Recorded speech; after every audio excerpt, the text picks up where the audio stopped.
The Emperor's New Clothes by Hans Christian Andersen, presented by ListenToGenius.com, read by Beth Richmond. Many years ago, there was an emperor who was so excessively fond of new clothes that he spent all his money in dress.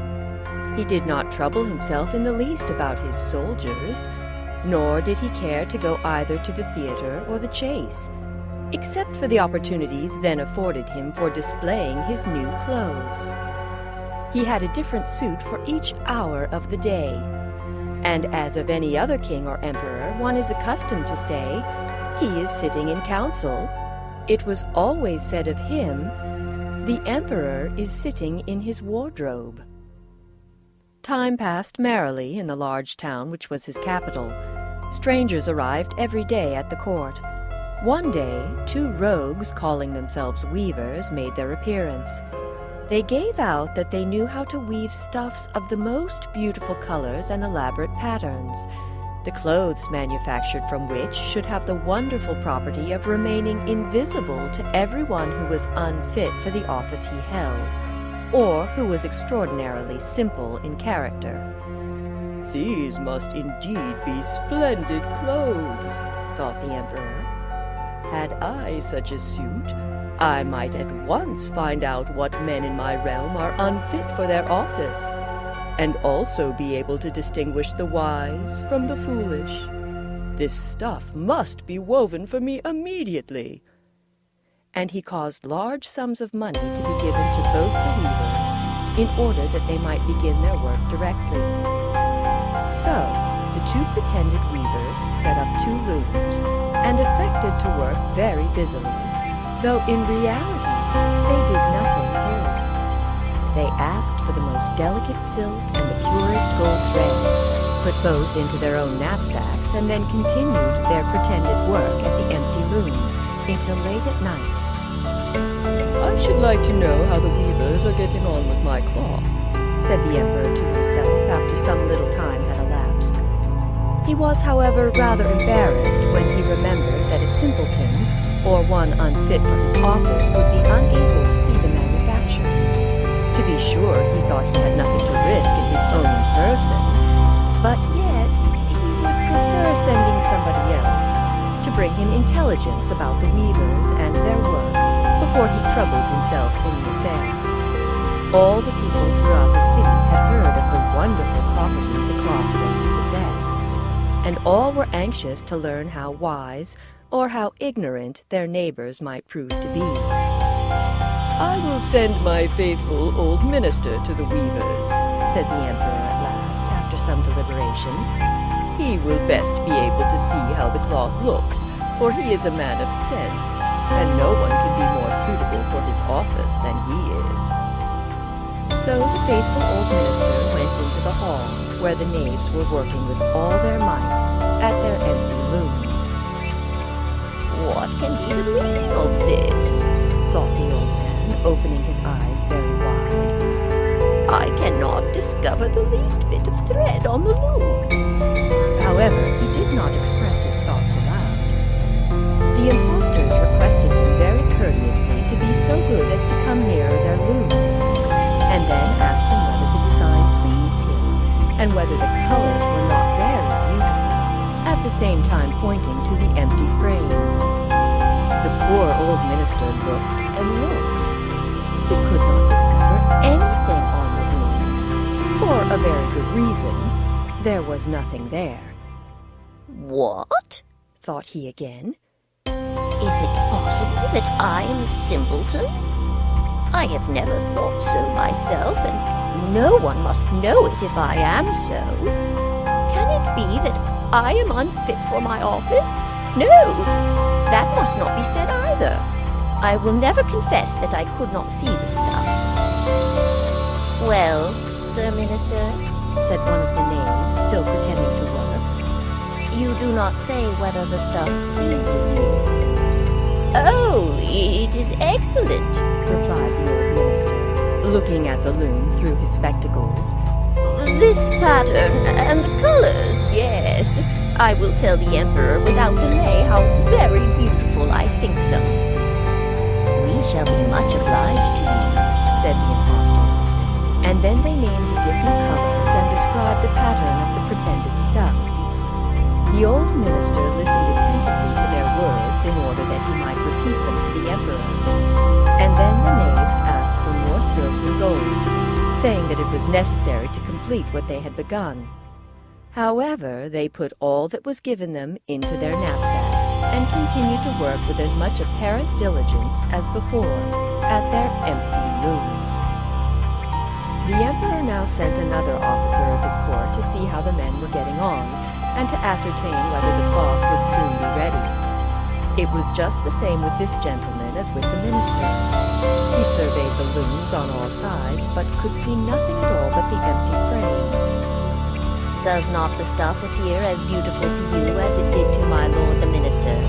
asked the impostors of the emperor's second ambassador, at the same time making the same gestures as before, and talking of the design and colors which were not there. "I certainly am not stupid," thought the messenger. "It must be that I am not fit for my good, profitable office. That is very odd.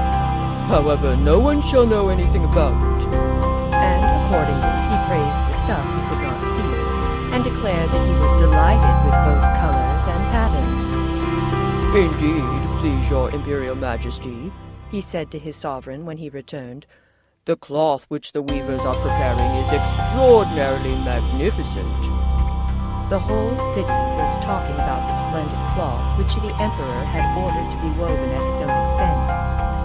And now the emperor himself wished to see the costly manufacture while it was still in the loom.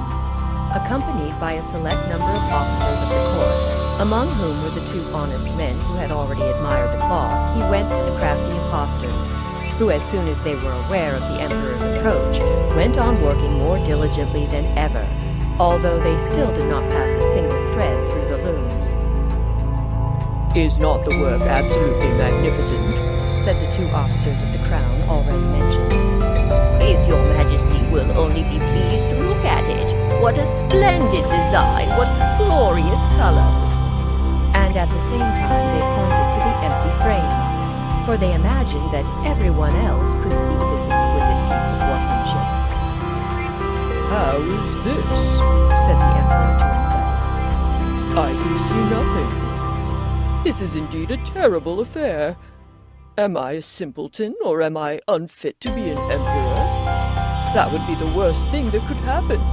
Oh, the cloth is charming," said he aloud. "It has my complete approbation."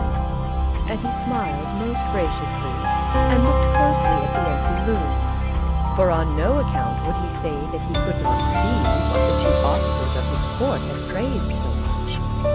All his retinue now strained their eyes, hoping to discover something on the looms, but they could see no more than the others. Nevertheless, they all exclaimed, "Oh, how beautiful!" and advised His Majesty to have some new clothes made from this splendid material for the approaching procession. "Magnificent, charming, excellent!" resounded on all sides, and everyone was uncommonly gay. The emperor shared in the general satisfaction, and presented the impostors with the ribbon of an order of knighthood to be worn in their buttonholes, and the title of gentlemen weavers. The rogues sat up the whole of the night before the day on which the procession was to take place, and had 16 lights burning so that everyone might see how anxious they were to finish the emperor's new suit. They pretended to roll the cloth off the looms, cut the air with their scissors, and sewed with needles without any thread in them. "See," they cried at last, "the emperor's new clothes are ready." and now the emperor, with all the grandees of his court, came to the weavers, and the rogues raised their arms as if in the act of holding something up, saying, "Here are your majesty's trousers, here is the scarf, here is the mantle. The whole suit is as light as a cobweb. One might fancy one has nothing at all on when dressed in it. That, however, is the great virtue of this delicate cloth." "Yes, indeed," said all the courtiers, although not one of them could see anything of this exquisite perfection. If your Imperial Majesty will be graciously pleased to take off your clothes, we will fit on the new suit in front of the looking-glass.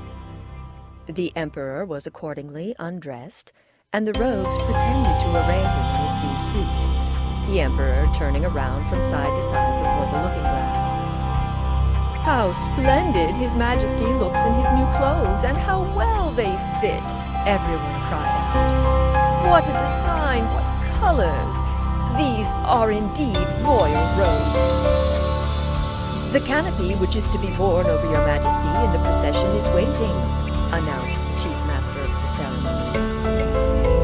"I am quite ready," answered the Emperor. "Do my new clothes fit well?" asked he, turning himself round again before the looking-glass, in order that he might appear to be examining his handsome suit. The lords of the bedchamber, who were to carry His Majesty's train, felt about on the ground as if they were lifting up the ends of the mantle, and pretended to be carrying something, for they would by no means betray anything like simplicity or unfitness for their office. So now the Emperor walked under his high canopy in the midst of the procession through the streets of his capital, and all the people standing by and those at the windows cried out, "Oh, how beautiful are our Emperor's new clothes! What a magnificent train there is to the mantle, and how gracefully the scarf hangs!" In short, no one would allow that he could not see these much-admired clothes, because in doing so he would have declared himself either a simpleton or unfit for his office. Certainly none of the Emperor's various suits had ever made so great an impression as these invisible ones. "But the Emperor has nothing at all on," said a little child. "Listen to the voice of innocence," exclaimed his father, and what the child had said was whispered from one to another. "But he has nothing at all on," at last cried out all the people.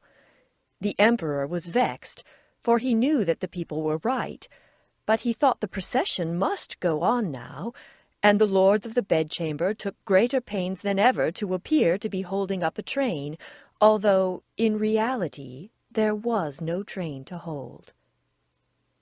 This is Beth Richmond for ListenToGenius.com. Thank you for listening. This audio program is copyrighted by Beth Richmond. Permission is granted to download for personal use only, not for distribution or commercial use.